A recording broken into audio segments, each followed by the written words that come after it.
Slavery is considered one of the darkest pages in human history, and at the same time, something that remained a common phenomenon for 99% of that history. Yet slavery in earlier eras looked quite different from what we imagine today.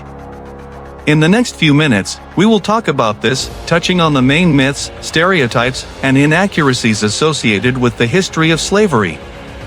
Globally, it can be divided into two major periods. The first, everything that happened before 1619, and the second, everything that happened after. As it happens, today most people associate slavery primarily with the trade of Africans in Europe and America.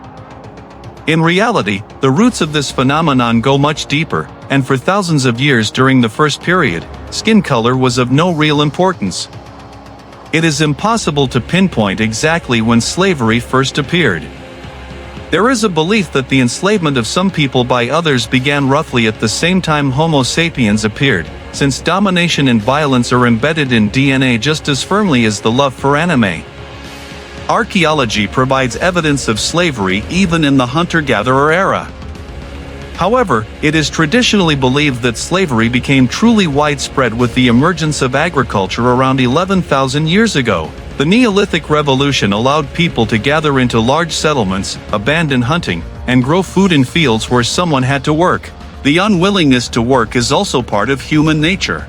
Thus arose the main precondition for turning part of the population into powerless slaves, and moral or legal justification for doing so was never difficult for humanity to invent. It was the easiest part. The first advanced and well-studied slave-owning societies are considered to be the civilizations of Mesopotamia, which existed on the territory of modern Iran and Iraq roughly 4,000 to 8,000 years ago. By then, slavery was legally regulated at a fairly sophisticated level. The laws of the Sumerian king Ur-Nammu, created around 2100 BCE, are considered the oldest surviving legal documents. They clearly divided society into slaves and free people. Numerous small provisions regulating their relations have been preserved. For example, if a slave married a free woman, the couple was required to hand over their firstborn to the master as a new slave. Violence against a female slave was punishable by a monetary fine, and capturing a runaway slave earned a reward. A slave who committed violence could be punished by being forced to eat a quart of salt. There also existed a mechanism for granting freedom to slaves,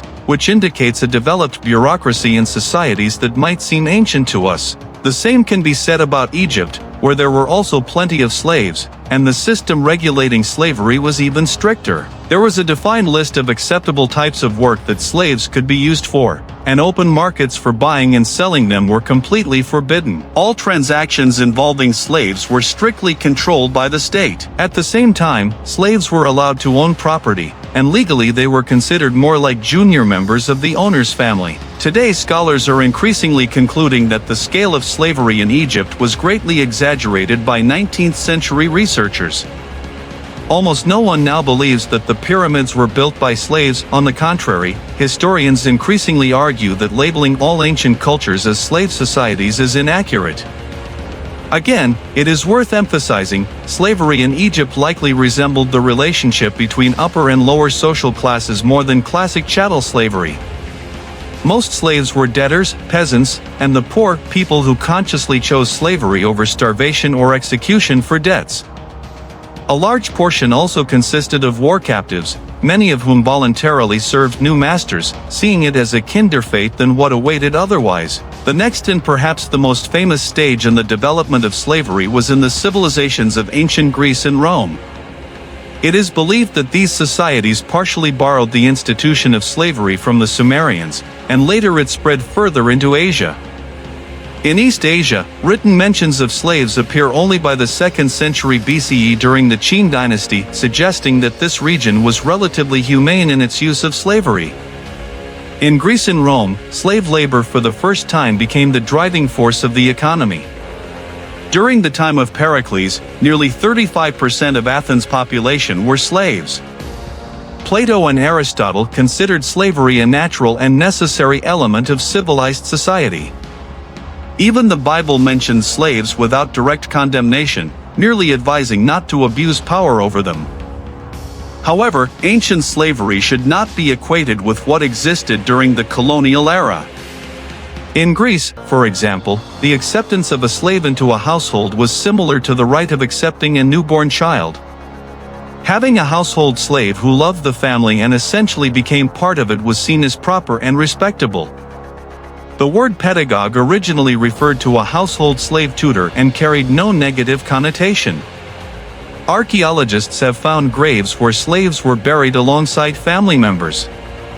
But this does not mean life was easy. They could be punished, expelled, or left without shelter. The harshest conditions were faced by slaves working in agriculture and industry, where mortality rates were extremely high. In Rome, slaves were often chained to prevent escape. A separate important group were so-called chorist kundis, slaves who lived independently and worked in various fields. Some worked in construction or on ships, even as captains. There were slaves who owned workshops and even bankers with significant income, though formally it belonged to their master. A wise owner would not risk harsh treatment of a slave who generated profit. These slaves were the most likely to gain freedom. Economic benefit was recognized long before capitalist theory. Greece and Rome show that slavery was not a sign of backwardness. Most developed ancient civilizations relied heavily on slave labor, yet comparing it directly to colonial slavery is incorrect. And industrial-era miners hardly felt comforted knowing they were not technically slaves. In roughly this form, slavery existed until 1619, regardless of skin color, religion, or origin. Anyone could become a slave, and likewise, anyone could become free. For example, the African Septimius Severus became Roman emperor, and former slaves who made fortunes in the wine trade built the House of the Faun in Pompeii, now a major tourist attraction. But the paradigm changed when, in late August 1619, the ship White Lion delivered about 30 Africans to Virginia. This moment is considered the beginning of large-scale transatlantic slave trade. The system of slavery in the United States is widely known, so let us focus on some details. The first key point is that slavery was not created by Europeans, nor did they invent it. When Columbus landed in the Bahamas in 1492, the local Taino people asked for his help against the Caribs, who raided and enslaved them. Africa was similar. The slaves taken to Virginia in 1619 were not originally captured by Europeans. They were purchased from African rulers, military leaders, and traders. Yes, Europeans did conduct raids, but the overwhelming majority of slaves, around 99%, were sold by local powers within Africa. The second point concerns geography. Only about 10% of enslaved Africans were sent to North America, while nearly 90% were transported to Central and South America. The slave trade there began long before 1619, but events in the US are better documented, which is why they dominate popular culture. The third myth concerns the supposed inefficiency of slave labor. In reality, slaves taught colonists to grow rice and indigo, and the first large industrial facilities in the world, sugar mills, were powered mostly by slave labor.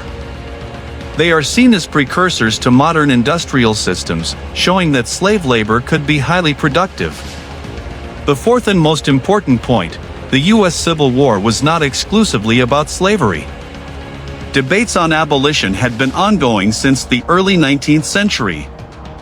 Lincoln himself said in 1863 that his main goal was preserving the Union, not ending slavery.